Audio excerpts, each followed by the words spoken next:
Eddie, you've announced today that yourself and your wife Brenda have decided to relinquish your 50% shareholding in AFC Bournemouth and that you're going to resign as chairman. I guess the first question is, why have you come to that decision? Well, I think my job's done here now. We've got the club up and running running well. It's very strong and it's now got its finances in place, and there's little left for me to do really, and I feel perhaps I'd like to come here as a supporter and not have the responsibilities as chairman. You feel you've taken the club as far as you can and it needs this to happen for it to move forward again? I think to a degree there's an element of truth in that, yeah. When did you decide on this, Eddie? Has it been in the pipeline for a long time? No, it's not really. Only the last, couple of weeks.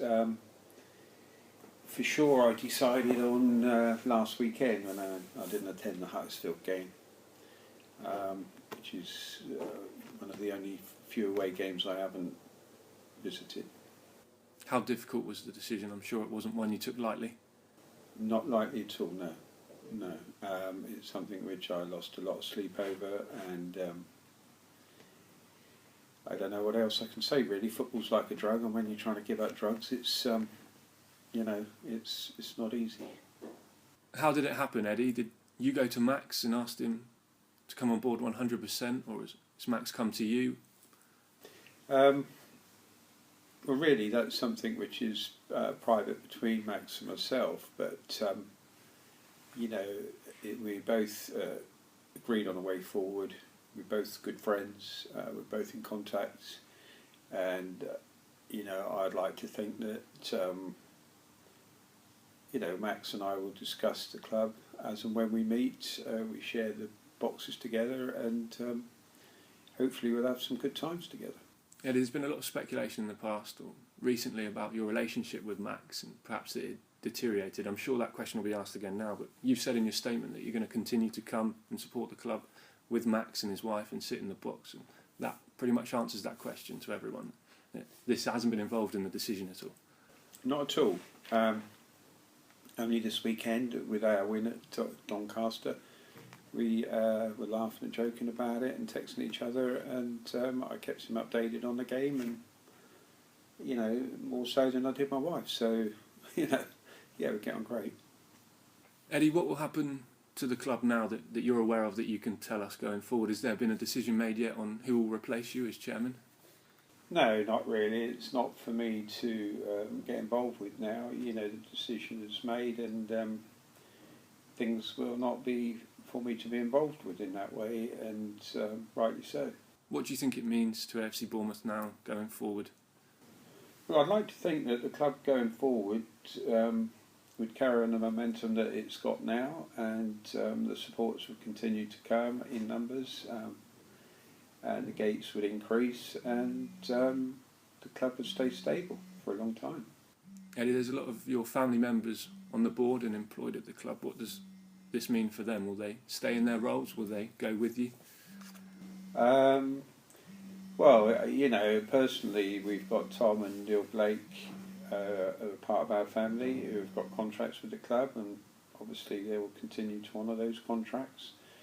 And it's really just myself, co-director Dave Roberts, and co-director Josh Mitchell, which will stand down. And Eddie Howe, as manager, does this decision from you have any impact on him and his role and his backroom staff at all that you know of? No, I don't think so. I'd wish Eddie all the best, the same as all the players. I mean, I've been a big part of that, and we'll miss it. But I'll support them 110%, and I know they're good people. It's been 4 years, plenty of ups and downs. How do you reflect on it all, in your own words? But personally, I wouldn't have changed one bit of it. I really have enjoyed the 4 years through the ups and the downs. How would you like to be remembered as AFC Bournemouth chairman? I don't know, really. Probably like a big 20-foot statue of me outside the front door. No, seriously, I just want to fade into the background and watch and enjoy the club. You've had your doubters from the day you arrived. Do you feel like you've proved them wrong now in what you've achieved as chairman? Well, I'd never set out to prove anybody wrong. People might think that I haven't, it's what views they take. But personally, I'm happy that I've come into a club and I've worked my socks off and, got it in a position where it is now. And I think it's in a better position than what it was when I came in. So therefore, it's gone forward. People will have to judge for themselves, really. You've had an interesting relationship with the supporters. What's your message to them?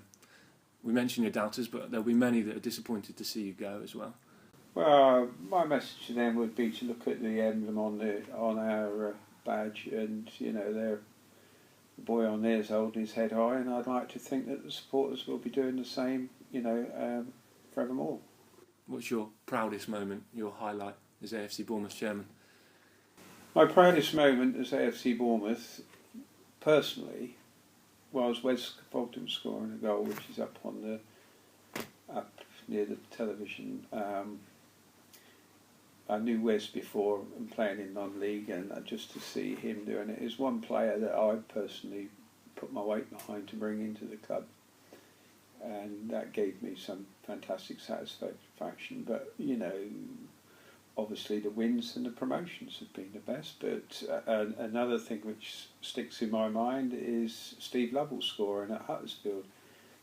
When I was behind the goal, I just was so close to the action. And it was just an unbelievable goal and an unbelievable night. The Wes Fogden one's an interesting highlight you pick out. Do you feel like that summarises your time in charge well? Perhaps you mentioned that you took a risk on Wes Fogden and it came good. Is that how you tried to run the football club as well? It's not really how I tried to run the football club, it's how I run my life. I never really plan very much. I just do it, and it seems to usually work out okay. And I think with Wes it's the same. I didn't really plan anything. I just knew the lad, knew what I thought he was capable of, and he came into the club and did really well. His future I don't know, but from when I saw him play, I thought he was fantastic. What does the future hold for Eddie Mitchell now?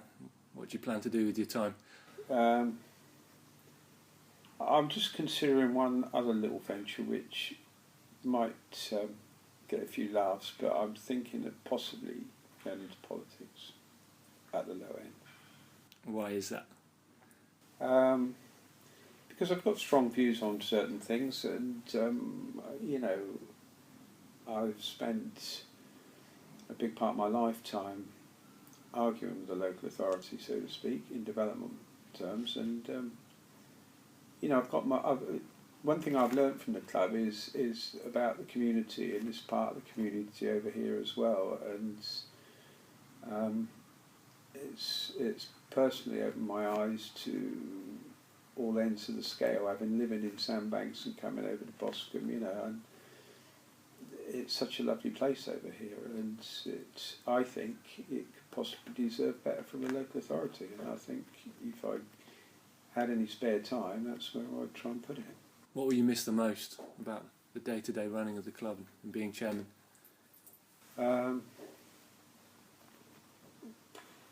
just being involved with a football club, like I say, it's taking drugs, it's just the same. It's just a big part of one's life when you get into it, and it's difficult to let go, but I've obviously got to let go and find a new venture.